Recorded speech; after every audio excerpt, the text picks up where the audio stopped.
जी नमस्कार, मैं कुमुद कांत पांडे अपने चैनल कुमुद सर पर आप सभी लोगों का स्वागत करता हूं।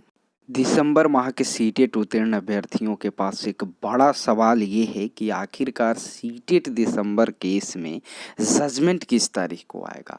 चूँकि बीते 13 नवंबर को सीटेट दिसंबर केस में फाइनल बहस हो गया और जजमेंट को सुरक्षित कर लिया गया।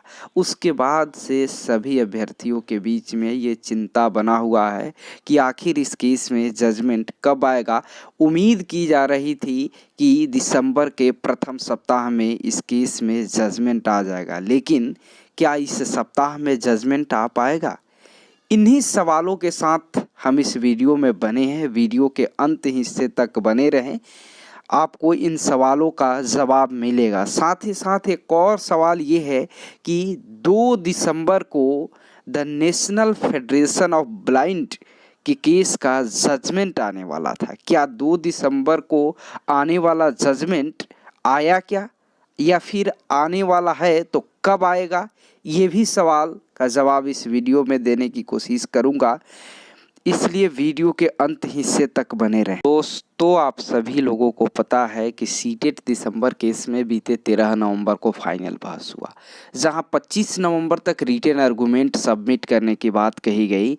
और आप सभी लोगों को पता होना चाहिए कि सीटेट दिसंबर केस से जुड़े तमाम वकीलों के द्वारा रिटेन आर्गूमेंट सबमिट कर दिया गया है। साथ ही साथ सीटेट दिसंबर को बाहर करने के लिए जो भी जुलाई सीटेट के लोग इंटरवेनर बने हैं, उनके वकील के द्वारा भी रिटेन आर्गूमेंट सबमिट कर दिया गया है। अतः इतने सारे रिटेन आर्गूमेंट जो आए हैं, इनका डीपली स्टडी जज मिस्टर अनिल कुमार उपाध्याय सर के द्वारा किया जाएगा। स्टडी करने के बाद बेहतर जो डिसीजन हो सकता है, उसका एनालिसिस करने के बाद डिसीजन को फॉरवर्ड किया जाएगा। ऐसे में इस प्रक्रिया में थोड़ा समय लगना वाजिब होता है, क्योंकि आप समझिए कि दिसंबर माह के प्रथम सप्ताह में जितने भी केसों का सुनवाई होना है, उसका कॉज लिस्ट आप स्क्रीन पर देख रहे हैं। 1 दिसंबर को जारी किए गए इस कॉज लिस्ट में तकरीबन 188 केस हैं, जहां दिसंबर सीटेट केस का कहीं भी कोई जिक्र नहीं है। आप 2 दिसंबर का भी कॉज लिस्ट देखिए, जहां सीटेट दिसंबर केस नहीं दिखाई दे रहा है। आप 3 दिसंबर का भी कॉज लिस्ट देख लीजिए, जहां जस्टिस के उपाध्याय सर का बेंच ही नदारद है। ऐसे में 188 केस, वो भी इन केसों पे जब एक नज़र आप डालिएगा तो अधिकतर केस बेल मैटर का है, जिसको निश्चित रूप से टेकअप किया जाता है। ऐसे में लेट लतीफ़ होना स्वाभाविक हो जाता है। और बड़ी बात यह है कि जब बहस अंतिम हो गया है, और वो भी जस्टिस अनिल कुमार उपाध्याय सर के बेंच में, तो मुझे नहीं लगता है कि जजमेंट आने में कोई लेट लतीफ़ होगा। चूँकि आप याद करिए, डीएलएड प्राथमिकता के खिलाफ किए गए केस में जब फाइनल बहस हो गया था, तो जिस डिसीजन को 9 नवंबर को आना था, वह अचानक से 4 नवंबर को ही आ गया, वो भी जज मिस्टर अनिल कुमार उपाध्याय सर के बेंच में। तो ये तय है कि यदि सीटेट दिसंबर केस में जो भी डिसीजन आना है, वह डिसीजन यदि फाइनल हो जाता है, डिसीजन तैयार हो जाता है, तो उसे सुनाने में जज साहब को तनिक भी लेट नहीं हो। और इस तरह से आप समझिए कि सीटेट दिसंबर के पक्ष और विपक्ष को मिला करके तकरीबन 6-7 तरह के रिटेन आर्गूमेंट सबमिट किए गए हैं, और सारे रिटेन आर्गूमेंट का बेहतर एनालिसिस करने के बाद डिसीजन को तैयार किया जाएगा। उसके बाद आपको डिसीजन सुनाने का काम किया जाएगा।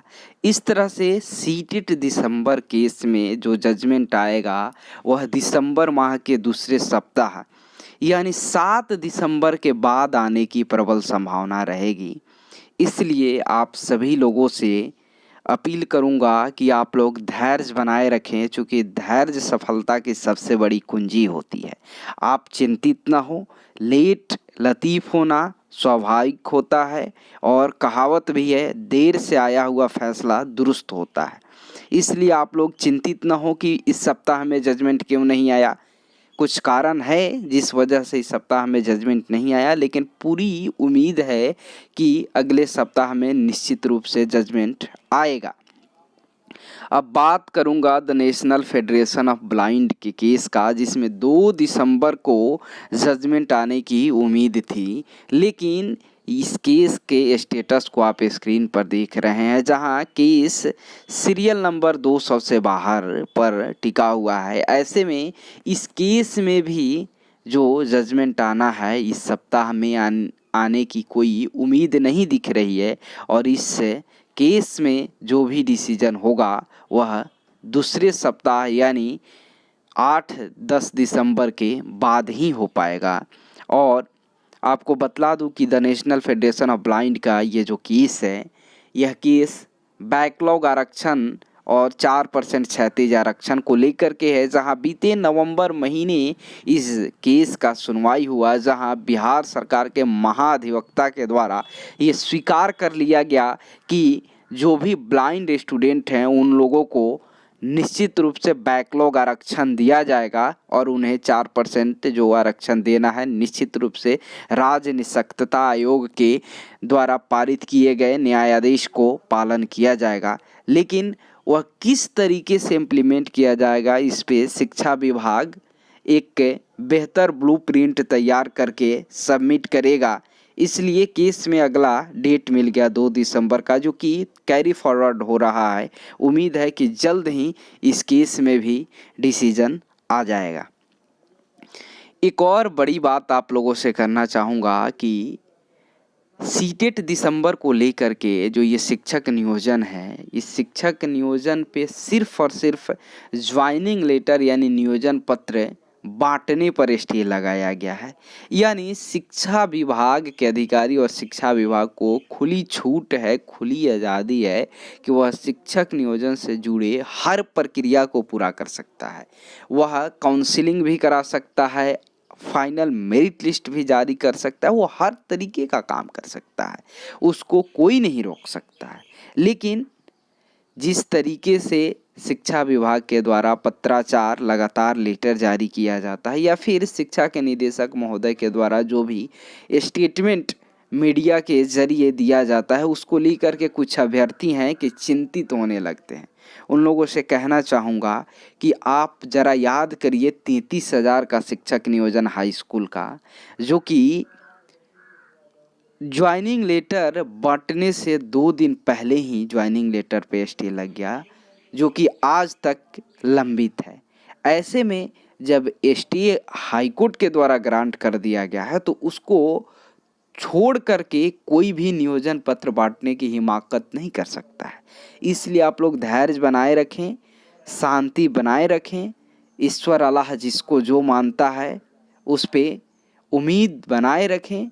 निश्चित रूप से दिसंबर सीटेट केस में अगले सप्ताह जो भी जजमेंट आएगा वो आपके पक्ष में आएगा, चूँकि जो भी सीटेट दिसंबर के वकील हैं उन लोगों के द्वारा जो रिटेन आर्गूमेंट आपके केस में डालने का काम किया गया है वह इतना बढ़िया तरीके से रखा गया है। चूँकि सभी वकीलों के रिटेन आर्गूमेंट को मैं पढ़ने का काम किया हूँ। कुछ लोग इस पे भी अभ्यर्थी हैं जो कि नासमझी का काम करते हैं, कहते हैं कि रिटेन आर्गूमेंट मेरे पास क्यों नहीं है।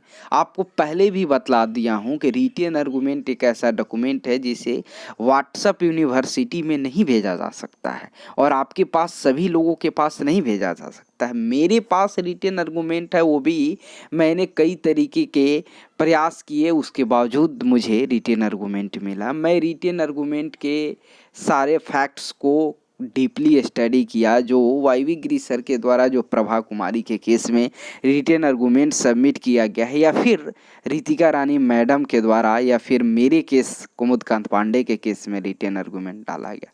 इतना बेहतर तरीके से डाला गया है, जो कट ऑफ डेट 23 नवंबर 2019 शिक्षा विभाग के द्वारा बताया जाता है, और ये बतलाया जाता है कि 2020 में जो हमने जून महीने में आवेदन लिया वह सिर्फ और सिर्फ NIOS जुलाई सीटेट वालों के लिए ही हाईकोर्ट का आदेश पालन किया। इसको पूरी तरीके से रिटेन आर्गूमेंट में गिरीश सर के द्वारा खारिज किया गया है। उनका स्पष्ट कहना है कि जब एक बार डेट एक्सटेंड हुआ, चाहे वो फिर हाई कोर्ट का आदेश हो या किसी के लिए, वह सभी तरह के अभ्यर्थियों के लिए है, चाहे वह बीएड किए हों या रेगुलर किए हों या एनआईवीएस हो या फिर हैंडीकैप्ड हो। सभी लोगों के लिए जब पोर्टल खुला तो सभी के लिए खुला, और बीच प्रक्रिया में, बीच बहाली में आप अचानक से 23 नवंबर कट ऑफ डेट घोषित नहीं कर सकते हैं, ये इलीगल है। इस तरीके के तमाम कई बड़े बड़े केसों का रेफरेंस दे करके गिरीश सर के द्वारा 8-9 पेज में बेहतर आर्गूमेंट सबमिट किया गया है, जिसे पढ़ करके मुझे उम्मीद है कि निश्चित रूप से जब जज साहब के द्वारा एनालिसिस किया गया जाएगा इन रिटेन आर्गूमेंट का, तो सीटेट दिसंबर के पक्ष में जजमेंट दिया जाएगा। आप सभी लोगों से कहना चाहूँगा कि सीटेट दिसंबर केस में जजमेंट अगले सप्ताह निश्चित रूप से आएगा। 7 दिसंबर के बाद कभी भी उस सप्ताह में आ सकता है, इसलिए आप सभी लोग चिंतित न हो कि जजमेंट आने में लेट क्यों होता है, क्योंकि देर से आएगा लेकिन दुरुस्त आएगा, ये मानना है। और आप लोगों से कहना चाहूँगा, धैर्य बनाए रखें। धैर्य सफलता की एक कुंजी होती है। बहुत बहुत धन्यवाद।